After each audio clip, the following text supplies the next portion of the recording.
Bismillahirrahmanirrahim. Assalamualaikum warahmatullahi wabarakatuh. Om Swastiastu, Namo Buddhaya, salam kebajikan. Pertama-tama, marilah kita panjatkan puji syukur atas kehadirat Allah Subhanahu wa Ta'ala yang telah memberikan rahmat dan karunia-Nya pada hari ini. Tidak lupa pula saya berterima kasih kepada dosen pengampu mata kuliah Sistem Transportasi, Bapak Dr. Agustan ST MSI. Perkenalkan, nama saya Putri Srianwari dengan NIM S1A1 24020. Baik, di sini saya akan mempresentasikan materi yang berjudul Sistem Transportasi Darat. Baik, langsung saja. Apa itu sistem transportasi? Secara umum, sistem adalah sekelompok bagian atau elemen yang saling berhubungan dan bekerja bersama untuk mencapai tujuan tertentu, atau lebih sederhananya lagi, sistem itu adalah suatu kesatuan yang terdiri dari bagian-bagian yang saling terikat dan berfungsi bersama-sama. Transportasi adalah kegiatan memindahkan atau mengangkut orang, barang, atau hewan dari satu tempat ke tempat lain menggunakan kendaraan atau alat angkut tertentu. Pengertian sederhananya itu, transportasi itu tempat perpindahan dari titik A ke titik B. Baik, awal perjalanan transportasi manusia dan hewan. Pada masa awal peradaban, manusia belum mengenal mesin maupun kendaraan modern. Kebutuhan untuk berpindah dari satu tempat ke tempat lain itu dilakukan dengan cara-cara sederhana yang mengandalkan kekuatan tubuh dan bantuan hewan. Transportasi manusia dengan berjalan kaki merupakan cara pertama dan paling alami yang dilakukan manusia untuk berpindah tempat. Hampir semua aktivitas, mulai dari berburu, mencari makan, hingga berpindah tempat tinggal, dilakukan dengan berjalan atau menggunakan alat bantu sederhana seperti tandu, kereta dorong primitif, atau rakit yang dibuat dari batang kayu untuk menyeberangi sungai. Semua itu menggunakan tenaga dorong berasal dari manusia sendiri. Transportasi pada awal kehidupan manusia itu merupakan salah satu aspek penting dalam perkembangan dan peradaban manusia. Sejak zaman prasejarah, manusia sudah memiliki kebutuhan untuk berpindah tempat, baik untuk mencari makan, tempat tinggal baru, maupun untuk berinteraksi dengan kelompok lain. Pada awalnya, satu-satunya cara untuk berpindah adalah dengan mengandalkan kekuatan fisik sendiri, yaitu dengan berjalan kaki. Manusia purba berpindah dari satu lokasi ke lokasi lain itu mengikuti ketersediaan sumber daya alam, misalnya hewan buruan dan air. Dengan berjalan kaki, mereka itu dapat menjelajahi wilayah yang cukup luas, meskipun jarak terbatas dan waktu yang lama. Lambat laun itu manusia mulai mengembangkan alat-alat sederhana untuk membantu perjalanan, misalnya tandu dari ranting kayu, keranjang gendong, atau alat seret sederhana untuk membawa hasil buruan. Hal ini menjadi cikal bakal pemikiran tentang alat transportasi yang lebih efektif. Seiring perkembangan peradaban, manusia itu mulai menjinakkan hewan untuk membantu perjalanan dan mengangkut barang. Hewan tunggangan seperti kuda, unta, keledai, gajah, dan lembu itu menjadi sarana utama transportasi darat. Hewan penarik gerobak itu seperti penarik gerobak pedati dan kereta sederhana itu ditarik oleh sapi, kerbau, atau kuda. Di daerah khusus itu seperti unta digunakan di padang pasir karena tahan panas dan jarang minum. Sedangkan anjing husky atau rusa kutub itu digunakan untuk menarik kereta salju di wilayah dingin. Sedangkan gajah itu dimanfaatkan di Asia untuk mengangkut barang berat dan melintasi hutan. Peran hewan dalam transportasi seiring dengan berjalannya waktu. Manusia mulai menjinakkan hewan. Ya, proses domestikasi ini awalnya dilakukan untuk kebutuhan pangan, tetapi kemudian manusia menyadari bahwa hewan juga dapat digunakan untuk membantu perjalanan dan mengangkut beban berat. Beberapa contoh penggunaan hewan dalam transportasi, seperti kuda itu menjadi hewan transportasi paling berpengaruh di berbagai peradaban. Kuda itu digunakan sebagai hewan tunggang, penarik kereta, serta sebagai sarana mobilitas dalam peperangan. Sedangkan unta itu dia dijuluki kapal padang pasir karena kemampuannya bertahan tanpa air dalam waktu yang lama. Unta itu memungkinkan manusia melakukan perjalanan jauh melintasi gurun pasir yang luas. Sapi, kerbau, dan lembu itu dia digunakan untuk menarik pedati, gerobak, atau pacak. Kemudian kehadiran hewan ini mempermudah mobilitas di pedesaan, baik untuk mengangkut hasil pertanian maupun perjalanan sehari-hari.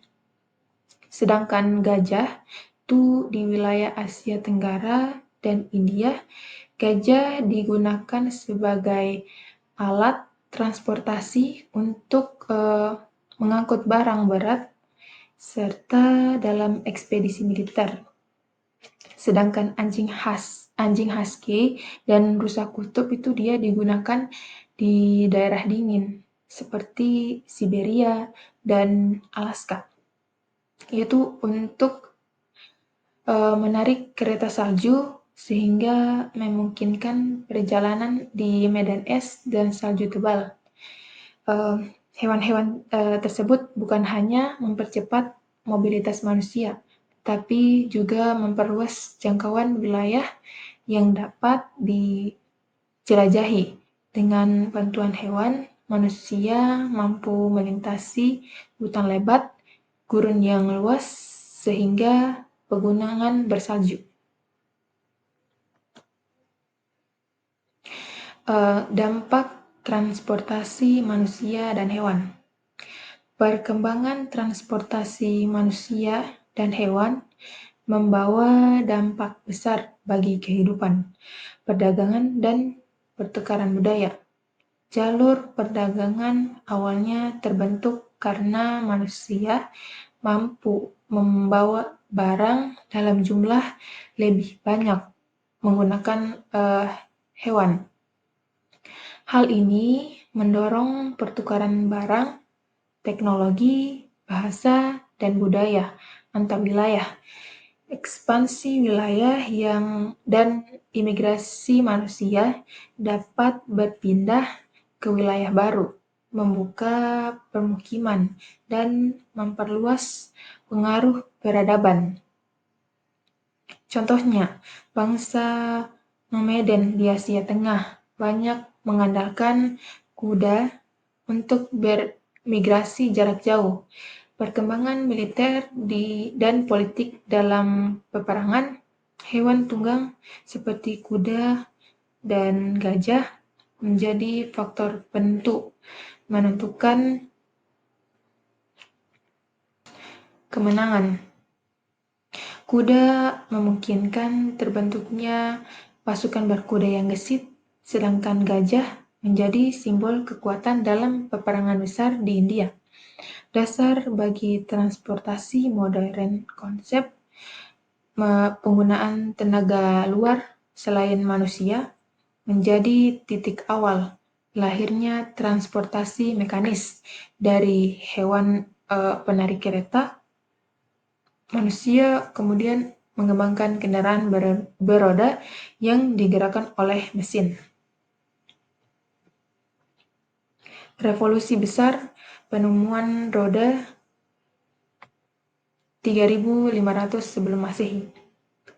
Penemuan roda sekitar tahun 3500 sebelum Masehi di Mesopotamia merupakan salah satu revolusi terbesar dan sejarah peradaban manusia. Pada awalnya, roda tidak langsung digunakan untuk transportasi sebagaimana yang kita kenal saat ini. Bukan arkeologis menunjukkan bahwa roda pertama kali diaplikasikan pada kerajinan tembikar, dikenal sebagai tembikar rantau roda. Beberapa abad setelahnya, sekitar tahun 3200 sehingga 3000 sebelum Masehi, roda mulai ditetapkan pada sarana transportasi darat. Roda dipasang pada rangka kayu sederhana yang kemudian ditarik oleh hewan seperti lembu, sapi, dan lain-lain. Hal ini melahirkan bentuk awal dari gerobak dan kereta. Inovasi tersebut memungkinkan manusia untuk memindahkan barang dalam jumlah yang lebih banyak dan menempuh jarak yang lebih jauh dengan tenaga yang lebih sedikit. Jika sebelumnya manusia hanya mengandalkan tenaga fisik atau hewan untuk memikul dan mengangkut beban, maka dengan roda, beban yang berat dapat digeser dengan lebih efisien. Munculnya gerobak ini membuka jalan bagi perkembangannya aktivitas perdagangan antar wilayah, barang-barang hasil pertanian, logam maupun kerajinan tangan bisa didistribusikan dengan lebih banyak.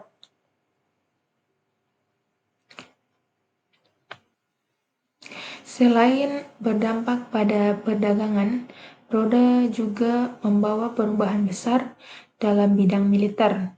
Peradaban-peradaban besar seperti bangsa Sumeria, Mesir kuno, hingga bangsa-bangsa di Asia Tengah mulai mengembangkan kereta perang beroda yang ditarik oleh kuda. Alat ini menjadi keunggulan strategi di medan pertempuran karena memberikan mobilitas yang lebih tinggi bagi prajurit. Karena perang memungkinkan pasukan bergerak lebih cepat, membawa lebih banyak senjata, serta memengaruhi taktik peperangan pada masa itu. Dengan demikian, roda tidak hanya mempengaruhi aspek ekonomi dan budaya, tetapi juga berperan dalam perkembangan kekuatan.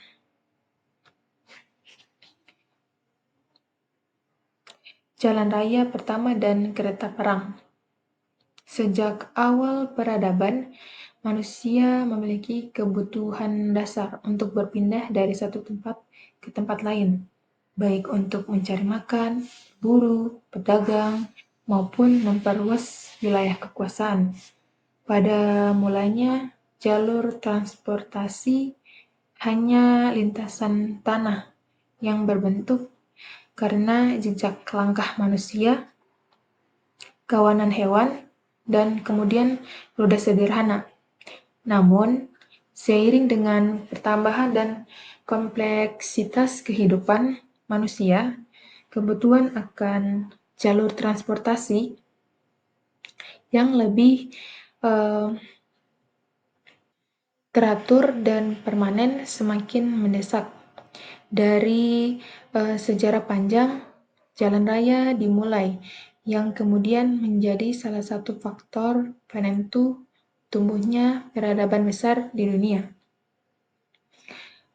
Peradaban Mesopotamia sebagai salah satu yang tertua di dunia sering dianggap sebagai pelopor pembangun jalan, di mana wilayah antar sungai Efrat dan Tigris inilah jalur-jalur tanah mulai diperkeras dengan batu dan kerikil agar bisa dilalui kereta beroda. Seiring berjalannya waktu, jalur-jalur tersebut tidak hanya digunakan untuk kebutuhan lokal, tetapi juga menghubungkan kota-kota penting. Jalan-jalan ini menjadi saluran utama perdagangan antar wilayah, memungkinkan pertukaran barang-barang seperti seiring berjalannya waktu, jalur-jalur tersebut tidak hanya digunakan untuk kebutuhan lokal, tetapi juga menghubungkan kota-kota penting. Jalan-jalan ini menjadi saluran utama perdagangan antar wilayah, memungkinkan pertukaran barang-barang seperti biji-bijian, logam, tekstil, dan rempah-rempah.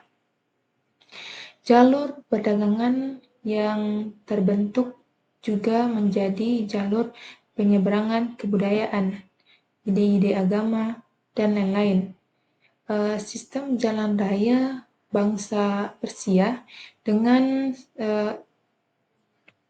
sangat maju melalui pembangunan Royal Road pada masa Raja Darius I. Jalur ini tidak hanya berfungsi untuk perdagangan, tetapi juga dirancang dengan tujuan politik dan militer. Pos-pos perhentian dipasang di sepanjang jalan dengan jarak tertentu, dilengkapi dengan kuda-kuda yang siap dipakai untuk mempercepat pengiriman pesan. Hal ini memungkinkan komunitas dari ujung barat dan ujung timur kelelahan bisa dilakukan hanya dalam hitungan hari. Sebuah mencapai luar biasa pada masanya. Bangsa Romawi kemudian mencapai puncak dalam pembangunan jalan raya kuno. Mereka menyadari bahwa kekuatan militer tidak hanya ditentukan oleh jumlah tentara atau senjata, tetapi juga oleh kecepatan mobilitas. Oleh karena itu, mereka membangun jalan dengan teknik rekayasa yang maju, menggunakan lapisan-lapisan material berbeda untuk menciptakan daya tahan yang tinggi. Jalan Romawi memiliki drainase yang lebih baik sehingga tidak mudah rusak. Oleh jalan ini memudahkan tentara bergerak cepat wilayah perbatasan sehingga membuka jalur perdagangan menuju kemakmuran. Hingga kini, sebagian jalan Romawi masih bertahan dan menjadi bukti. Seiring dengan perkembangannya, hingga kini sebagian jalan Romawi masih bertahan dan menjadi bukti. Seiring dengan perkembangannya jalan raya, muncul pula inovasi transportasi yang berpengaruh besar, yaitu kereta perang. Karena perang bukan hanya sebuah kendaraan, tetapi juga senjata yang mengubah taktik perang. Bangsa Het mengembangkan kereta dengan rencana berbeda, lebih besar dan mampu menampung 3 orang sekaligus. Strategi ini memberi mereka keunggulan dalam stabilitas dan daya tahan di medan perang. Sementara itu, di India, kereta berperang hadir tidak hanya sebagai sejarah nyata, tetapi juga dalam kisah mitologi seperti Mahabharata, di mana kereta perang kesatria digambarkan sebagai kendaraan suci yang dilindungi oleh dewa. Kuda tunggang dapat bergerak lebih cepat menanjak di medan berbukit dan lebih mudah diatur dalam formasi. Akibatnya, sekitar abad pertama sebelum Masehi, kereta perang mulai ditinggalkan sebagai senjata perang, meskipun tetap digunakan dalam upacara kerajaan dan berbagai hiburan. Hubungan antara jalan raya pertama dan kereta perang tidak dapat dipisahkan. Jalan yang kokoh memungkinkan kereta bergerak lebih cepat dan aman. Sementara kebutuhan untuk menggerakkan kereta perang dalam jumlah besar mendorong pembangunan jalan yang lebih luas dan tahan lama. Keduanya saling mendukung dan membentuk sistem transportasi darat yang terorganisasi yang pada akhirnya menjadi dasar bagi perkembangan transportasi modern. Dari jalur tanah sederhana, manusia berpindah pembangunan jalan raya yang monumental. Dari kereta kayu berat, manusia menemukan kendaraan yang bergerak dan abad pertengahan hingga revolusi industri. Sistem transportasi darat pada masa abad pertengahan hingga revolusi industri mengalami perubahan yang sangat signifikan. Kereta di periode panjang ini, manusia beralih dari sistem transportasi sederhana berbasis energi manusia dan hewan menuju sistem transportasi yang mulai menggunakan mesin. Pada abad pertengahan, transportasi darat masih sangat dipengaruhi oleh kondisi jalan yang umumnya belum baik. Tetap jalan-jalan yang dibangun sejak zaman Romawi masih digunakan di berbagai wilayah Eropa, tetapi banyak yang rusak karena kurangnya perawatan setelah runtuhnya Kekaisaran Romawi. Oleh karena itu, perjalanan darat seringkali sulit, penuh resiko, dan memakan waktu lama. Masyarakat pada saat itu lebih mengandalkan jalan tanah yang berlumur ketika hujan atau berdebu ketika kering. Transportasi utama pada abad pertengahan adalah pejalan kaki, menunggang kuda, serta menggunakan gerobak yang ditarik oleh kuda, lembu, atau sapi. Dalam dunia militer, transportasi darat juga sangat penting, misalnya dengan penggunaan kereta perang yang sudah dikenal sejak zaman kuno. Meskipun di abad pertengahan lebih banyak digunakan kuda sebagai alat transportasi tempur.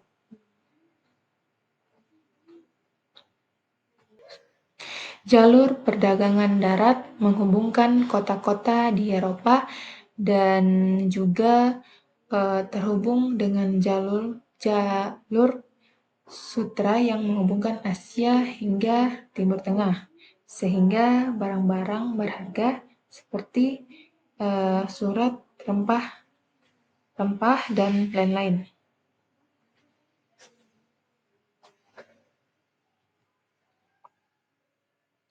Perkembangan sistem transportasi darat semakin terlihat jelas ketika memasuki abad ke-16 hingga ke-17 dengan meningkatnya kegiatan perdagangan dan ekspansi wilayah.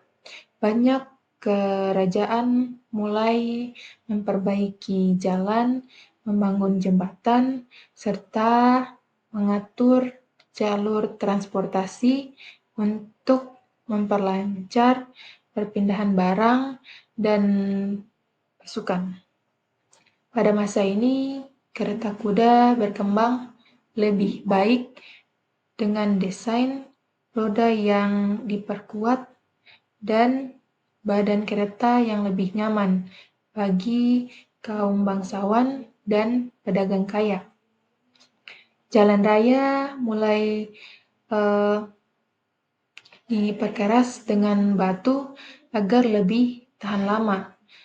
Perusahaan pengolahan jalan tol awal juga memunculkan di beberapa wilayah Eropa, di mana para pengguna jalan membayar biaya tertentu untuk berlangsung.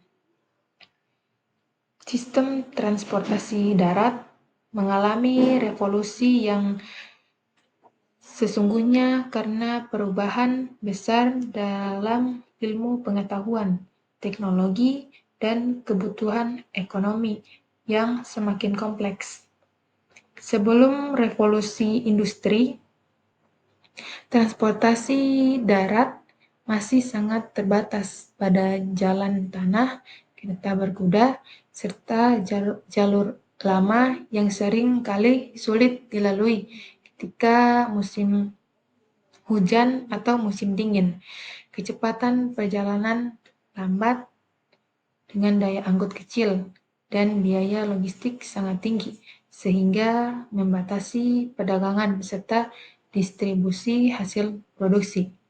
Namun, seiring perkembangan industri, terutama Inggris, yang menjadi revolusi pusat industri, namun muncul dorongan besar untuk menciptakan sarana transportasi yang lebih cepat, kuat, dan mampu mendukung distribusi hasil industri seperti tekstil, besi, baja, serta batu bara atau ke berbagai wilayah. Perubahan pertama yang tampak nyata adalah berbagai infrastruktur jalan raya, teknik makadam yang diperkenalkan oleh John Lodge of Amsterdam sekitar tahun 1820-an, merupakan terobosan penting dalam pembangunan jalan. Dengan metode ini, jalan disusun dari lapisan batu pecah yang dipadatkan, sehingga menghasilkan permukaan yang rata, kuat, dan tahan terhadap permukaan udara. Jalan makadam membuat perjalanan menggunakan kereta kuda menjadi lebih lancar dan cepat. mengurangi hambatan yang sebelumnya sering terjadi akibat jalanan berlumpur atau rusak. Selain itu, pembangunan jembatan dengan material baru seperti besi dan baja juga semakin berkembang, memungkinkan hubungan darat antar wilayah menjadi lebih terhubung. Inovasi terbesar dalam transportasi darat pada masa revolusi industri adalah munculnya kereta api berbasis mesin uap. Awalnya rel kereta terbuat dari kayu dan digunakan untuk mengangkut batu bara dari tambang ke pelabuhan dengan kereta dorong atau ditarik kuda. Namun setelah James Watt menyempurnakan mesin uap, para insinyur muda mulai menerapkan prinsipnya pada kendaraan darat. George Stephenson berhasil membangun lokomotif uap pertama yang benar-benar efisien. Pada awal abad ke-19, yaitu lokomotif roket yang kemudian mengubah wadah transportasi dunia, rel besi mulai dipasang secara luas dan jalur kereta api menghubungkan kota-kota besar, pusat industri, hingga pelabuhan, sehingga barang-barang industri bisa dikirim lebih cepat. Dengan demikian, sistem transportasi darat dari abad pertengahan hingga revolusi industri adalah sebuah proses evolusi yang panjang. Dari jalan tanah yang berlumpur hingga jalan makadam yang modern, dari kereta kayu sederhana hingga kereta uap, semua perubahan itu menggambarkan bagaimana manusia beradaptasi dengan kebutuhan mobilitas yang semakin besar. Transportasi darat tidak hanya mempermudah pergerakan orang atau barang, tetapi juga menjadi pendorong utama perkembangan peradaban. Pada masa abad pertengahan, transportasi darat lebih banyak berfungsi sebagai sarana untuk memenuhi kebutuhan dasar seperti membawa hasil pertanian ke pasar atau menghubungkan desa dengan kota. Perjalanan masih terbatas oleh kondisi jalan yang buruk, jarak tempuh yang lama, serta risiko keamanan di jalan, sehingga transportasi darat lebih dianggap sebagai keharusan daripada kenyamanan. Namun, seiring meningkatnya kebutuhan perdagangan antar wilayah dan munculnya pusat ekonomi baru, sistem transportasi darat mulai menyadari bahwa mobilitas yang lengser. Ketika revolusi industri berlangsung, sistem transportasi darat tidak lagi hanya sebatas sarana pelengkap, melainkan merupakan menjadi tulang punggung industrialisasi. Kondisi cuaca, jalan makadam yang diperkenalkan membuat jalur transportasi menjadi lebih efisien dan tanah terhadap kondisi cuaca, sehingga lalu lintas kereta kuda dan kendaraan pengangkut hasil industri menjadi lebih cepat.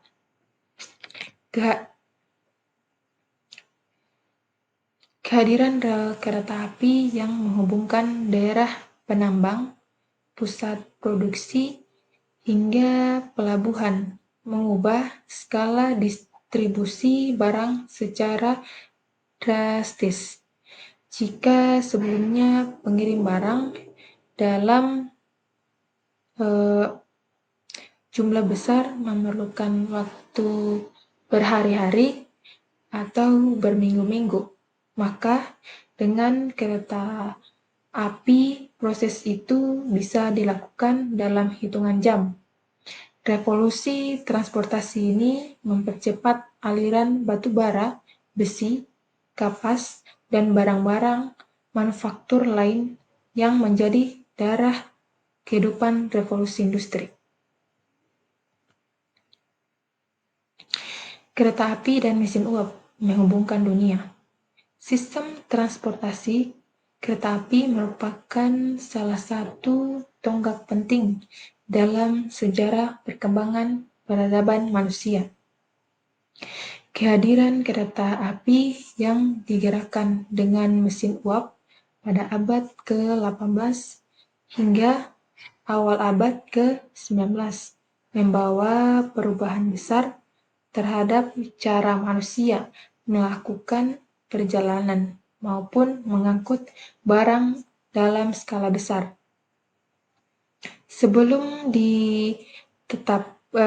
ditemukannya mesin uap, kereta yang berjalan di atas rel masih ditarik oleh hewan seperti kuda atau penumpang, sehingga kecepatan dan daya angkutnya sangat terbatas. Namun, dengan perkembangan teknologi mesin uap, transportasi darat mengalami revolusi besar yang mampu menghubungkan berbagai wilayah. Mesin uap sendiri merupakan penemuan teknologi yang menjadi pemicu utama revolusi industri. James Watt pada tahun 1769 menyempurnakan mesin uap yang sebelumnya telah dikembangkan oleh penemu lain. Mesin uap bekerja dengan memanfaatkan tekanan uap udara yang dipanaskan dalam katel. Kemudian uap tersebut mendorong piston untuk menghasilkan gerakan mekanis. Prinsip inilah yang kemudian ditetapkan dalam lokomotif uap, di mana mesin uap menggerakkan roda-roda besar kereta api melalui sistem batang penghubung. Dengan demikian, kereta api mampu bergerak dengan tenaga yang lebih besar dibandingkan tarikan.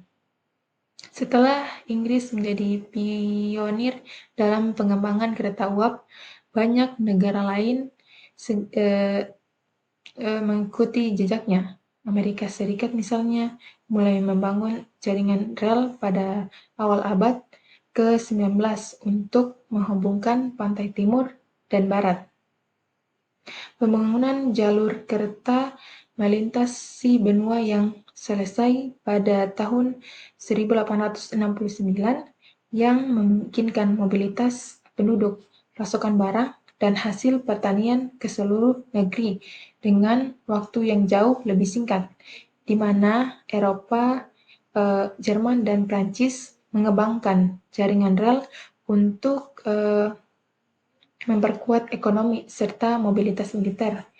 Jepang maupun menjadi salah satu negara Asia pertama yang mengadopsi teknologi ini setelah restorasi Meiji, menjadikan kereta api uap sebagai simbol modernisasi.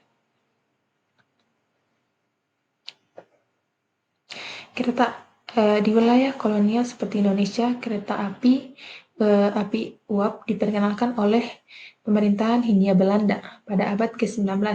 Tujuannya tidak hanya untuk transportasi masyarakat, tetapi lebih ditekankan pada kepentingan ekonomi kolonial, yaitu memperluas distribusi hasil bumi seperti kopi, gula, teh, tembakau, dan hasil perkebunan lainnya dari daerah pedalaman menuju pelabuhan untuk ekspor ke Eropa.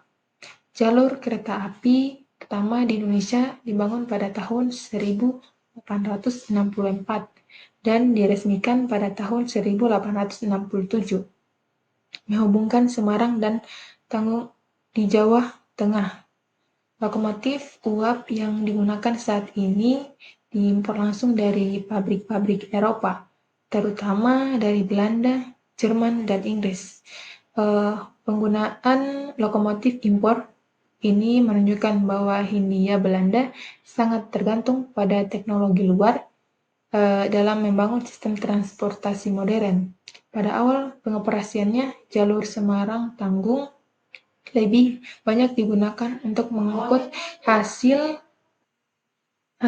perkebunan dari daerah pedalaman Jawa Tengah menuju Pelabuhan Semarang agar dapat diekspor ke Eropa. Namun, lambat diluncurkan, jalur ini juga dimanfaatkan untuk mengangkut penumpang. Meskipun jumlahnya masih terlalu sedikit, keberhasilan jalur pertama ini kemudian mendorong pembangunan jalur-jalur kereta api lainnya di Jawa.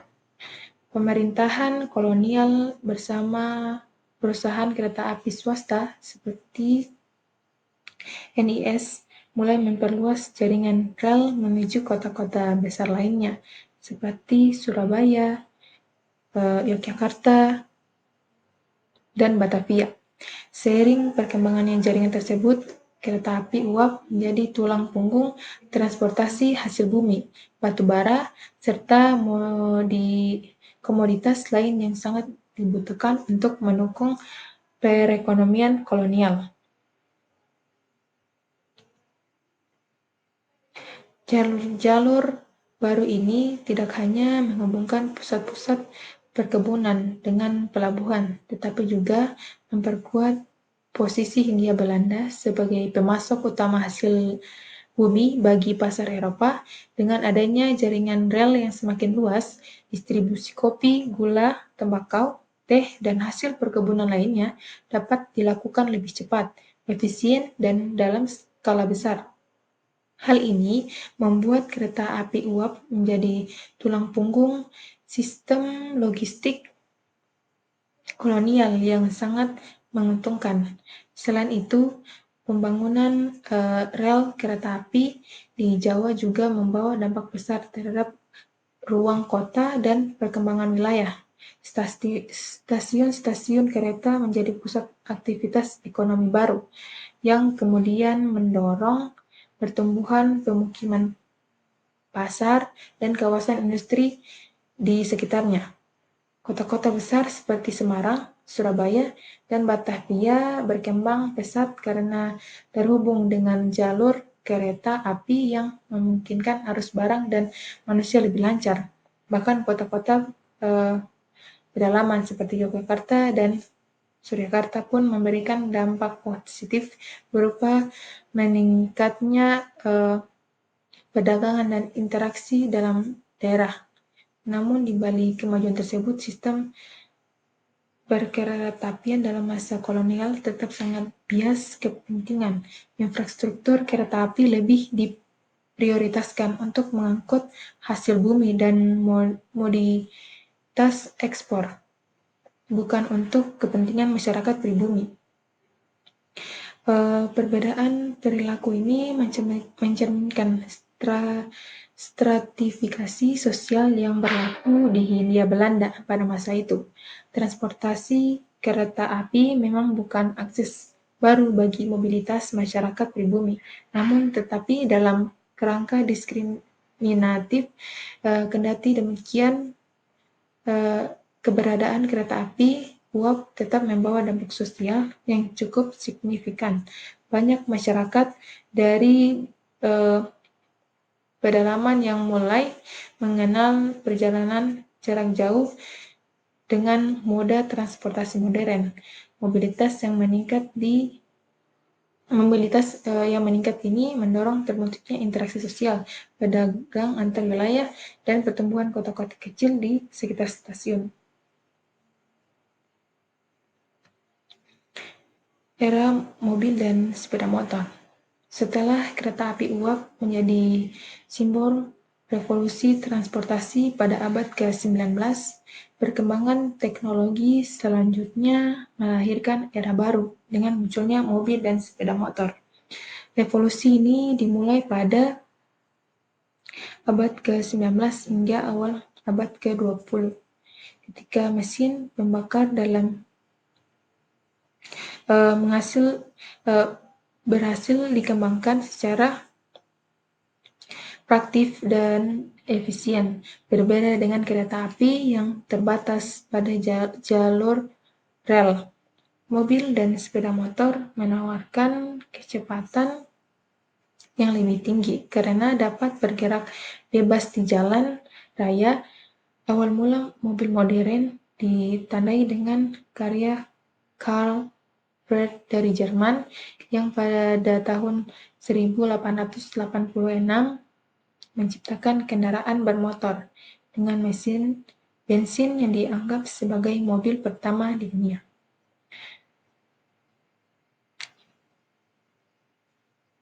Inovasi ini kemudian disempurnakan oleh berbagai penemu lain hingga akhirnya Henry Ford di Amerika Serikat memperkenalkan sistem produksi massal dengan jalur perakitan pada tahun 1913.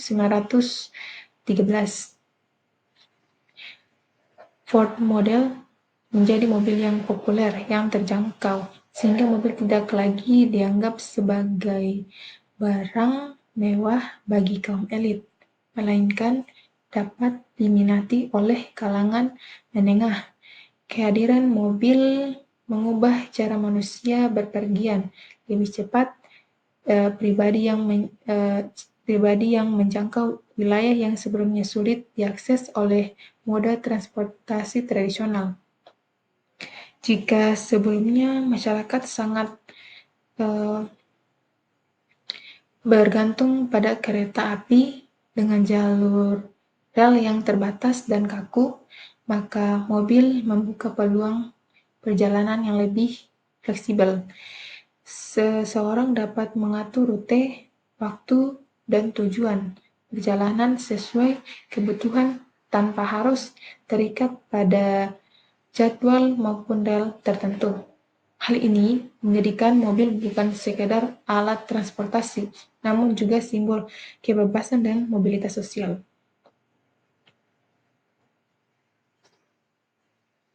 Dampak hadirnya mobil modern terasa luas dalam berbagai aspek kehidupan. Dalam bidang ekonomi, mobil mendorong tumbuhnya industri baru, mulai dari pabrik perakitan, bengkel, industri ban, hingga sektor minyak dan gas sebagai penyedia bahan bakar. Dalam bidang sosial, kepemilikan mobil seringkali menjadi tanda status dan modernitas. Sementara dalam bidang tata kota, pembangunan jalan raya, jembatan, dan sistem transportasi darat yang diselenggarakan semakin dipacu agar sesuai dengan kebutuhan kendaraan bermotor. Seiring meningkatnya populasi mobil, pemerintah di banyak negara kemudian menetapkan aturan lalu lintas, standar keamanan, serta regulasi emisi guna mengendalikan dampak lingkungan yang konsekuensi serius, mulai dari polusi udara akibat pembakaran bahan bakar fosil, gangguan, hingga meningkatnya angka kecelakaan lalu lintas. Di beberapa negara maju, perhatikan terhadap isu lingkungan mendorong lainnya inovasi seperti mobil dengan teknologi mesin yang lebih efisien. Seiring dengan berkembangnya mobil, sepeda motor juga muncul sebagai bentuk transportasi pribadi yang lebih sederhana dan terjangkau. Penemuan awal sepeda motor bermula dari penggabungan sepeda dengan mesin kecil berbahan bakar bensin.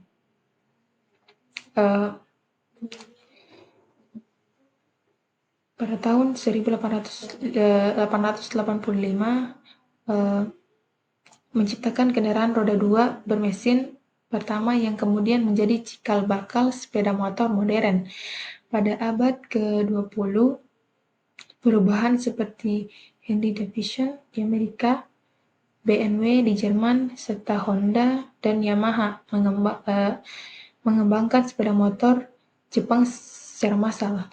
Transportasi roda dua ini semakin populer karena harganya lebih murah, perawatannya sederhana, dan sangat cocok digunakan di daerah dengan jalan sempit maupun padat lalu lintas perkotaan.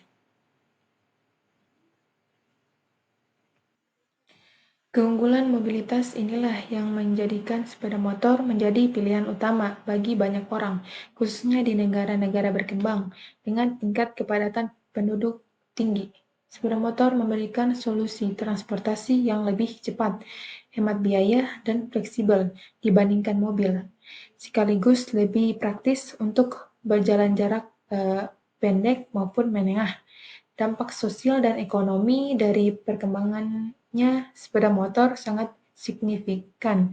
Dalam bidang ekonomi, sepeda motor mendorong lahirnya industri otomotif roda dua yang besar, menyerap jutaan tenaga kerja, dan membuka peluang bisnis baru mulai dari penjualan bengkel hingga industri suku cadang. Dari sisi sosial, seperti motor membantu memperluas akses mobilitas masyarakat kelas menengah ke bawah yang sebelumnya sulit menjangkau transportasi pribadi. Bahkan di banyak negara, sepeda motor tidak hanya digunakan untuk transportasi pribadi, tetapi juga sebagai alat produksi dan distribusi, seperti ojek, kurir, hingga layanan pengiriman barang. Di Indonesia, seperti motor mulai populer sejak awal abad ke-20, namun benar-benar mengalami pemutaran besar pada era 1970-an ketika pabrikan Jepang masuk dan mendominasi pasar. Honda, Yamaha, Suzuki, dan Kawasaki menjadi merek yang sangat dikenal masyarakat. Sepeda motor dianggap paling cocok dengan kondisi geografis Indonesia yang banyak memiliki jalan sempit, berliku, serta akses transportasi umum yang belum merata. Hingga saat ini, Indonesia dikenal sebagai salah satu negara dengan jumlah sepeda motor terbanyak di dunia, di mana kendaraan roda dua menjadi moda transportasi utama sehari-hari. Transportasi modern, jalan raya dan kereta cepat. Di Indonesia, pembangunan jalan raya modern dimulai secara serius pada era Orde Baru dengan berdirinya Jalan Tol Jagorawi pada tahun 1978 yang menghubungkan Jakarta, Bogor, dan Cimahi. Proyek tersebut menjadi tingkat penting yang kemudian diikuti oleh membangun jaringan tol Trans Jawa, Trans Sumatera, dan berbagai jalan tol lain di Kalimantan, Sulawesi, serta Bali. Jalan raya modern di Indonesia tidak hanya mempermudah pergerakan manusia, tetapi juga menjadi jalur utama distribusi logistik antar wilayah. Kehadiran jalan tol membuat waktu tempuh antar kota berkurang drastis, sementara biaya distribusi barang menjadi lebih efisien, sehingga mendukung pertumbuhan ekonomi daerah-daerah yang sebelumnya terlindungi. Transportasi jalan raya modern juga semakin erat kaitannya dengan kemajuan teknologi kendaraan. Kehadiran mobil listrik, mobil hybrid, serta mobil otonom yang sedang dikembangkan oleh berbagai perusahaan besar di dunia menjadi simbol pergeseran menuju transportasi berkelanjutan. Transportasi digital juga memberikan pengaruh yang besar, terutama melalui layanan berkelanjutan. Teknologi digital juga memberikan pengaruh yang besar, terutama melalui layanan transportasi berbasis aplikasi seperti Gojek, Grab, dan Ambar yang telah merevolusi cara orang menggunakan kendaraan. Mobil dan sepeda motor tidak hanya berfungsi sebagai alat transportasi pribadi, tetapi juga sebagai layanan publik berbasis teknologi digital yang fleksibel, cepat, dan terjangkau. Sementara itu, transportasi modern tidak hanya berpusat pada jalan raya. Salah satu inovasi yang paling penting dalam sejarah transportasi kontemporer adalah lahirnya kereta cepat. Karena itu menjadi simbol kecepatan, efisiensi, dan keinginan di tengah kebutuhan mobilitas manusia yang semakin tinggi. Jepang menjadi pelopor dengan meluncurkan Shin pada tahun 1964 yang menghubungkan Tokyo dan Osaka dengan kecepatan lebih 200 km per jam pada masa itu.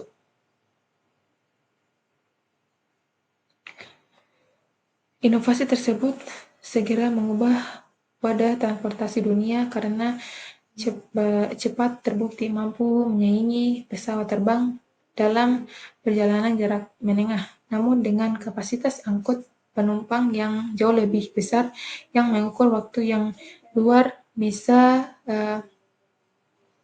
Keberhasilan Jepang menginspirasi negara lain. Prancis TGV yang mulai beroperasi pada tahun 1981, sementara Jerman menghadirkan CIC yang menghubungkan kota-kota besar. Perkembangan dengan Tiongkok kemudian melanjutkan berbagai pemimpin global dengan jaringan kereta cepat terpanjang di dunia yang membentang puluhan ribu kilometer. Kereta api cepat Tiongkok bahkan dapat melaju hingga 350 km per jam, menjadikan sebagai sistem transportasi massal yang paling ambisius, sekaligus paling efisiensi di era modern. Indonesia tidak ketinggalan dalam mengikuti tren transportasi modern ini. Pada tahun 2023, Indonesia meresmikan kereta cepat Jakarta-Bandung atau yang dikenal dengan nama WOS. Jalur sepanjang 142 km ini mampu memangkas waktu tempuh dari 3 jam menjadi hanya sekitar 40 menit. Kehadiran kereta cepat di Indonesia tidak hanya menandai babak baru dalam sejarah transportasi nasional, tetapi juga menunjukkan komitmen untuk mengajar ketertinggalan dalam pembangunan infrastruktur modern yang berdaya saing dengan negara lain. Transportasi modern, jalan raya, dan kereta cepat memiliki dampak yang besar dalam kehidupan manusia. Jalan raya modern memberikan ketinggian, memungkinkan distribusi barang dan mobilitas individu berlangsung secara cepat dan praktis.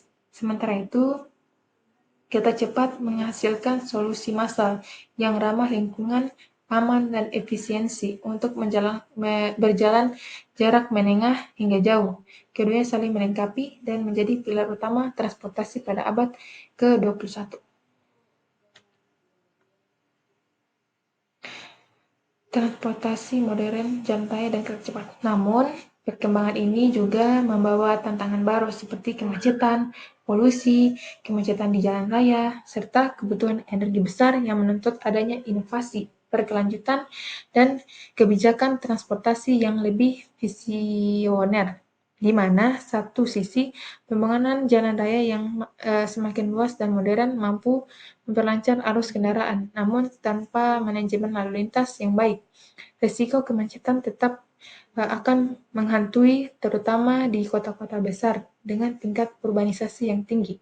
Polusi udara dari emisi kendaraan berbahan bakar fosil juga menjadi ancaman serius terhadap kesehatan manusia dan lingkungan. Transportasi modern melalui jalan raya dan kereta cepat pada akhirnya mewakili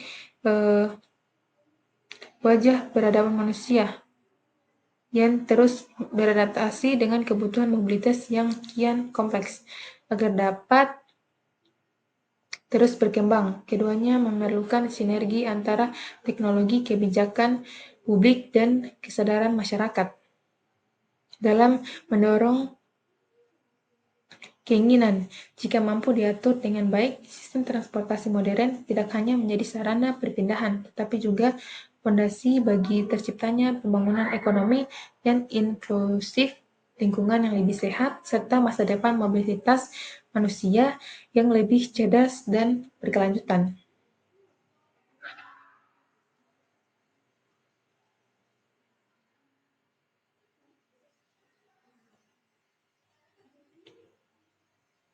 Baik, kesimpulannya, perjalanan sejarah transportasi darat adalah cerita tentang kreativitas, kebutuhan, dan keberanian manusia menghadapi tantangan dari berjalan kaki di jalan setapak, menjinakkan hewan, menciptakan roda, hingga merancang kendaraan bermotor canggih. Semua menunjukkan proses evaluasi panjang. Roda menjadi simbol revolusi awal mesin uap dan mesin bensin melanjutkan estafet, sementara kendaraan modern membawa manusia ke masa depan yang lebih cepat dan efisien. Transportasi darat bukan hanya menopang perdagangan dan mobilitas, tetapi juga penentu jalannya sejarah dunia, termaksud dalam peperangan. Kini tantangan yang dihadapi adalah bagian menciptakan transportasi yang berkelanjutan, ramah lingkungan, dan tetap mampu memenuhi kebutuhan manusia yang lebih berkembang. Dan dengan melihat sejarahnya, kita belajar bahwa inovasi selalu lahir dari kebutuhan dan transportasi darat akan terus berkembang mengikuti zaman. Baik, sekian presentasi yang bisa saya paparkan. Apabila salah kata, mohon dimaafkan. Saya akhiri, wabillahi taufiq wal hidayah. Wassalamualaikum warahmatullahi wabarakatuh.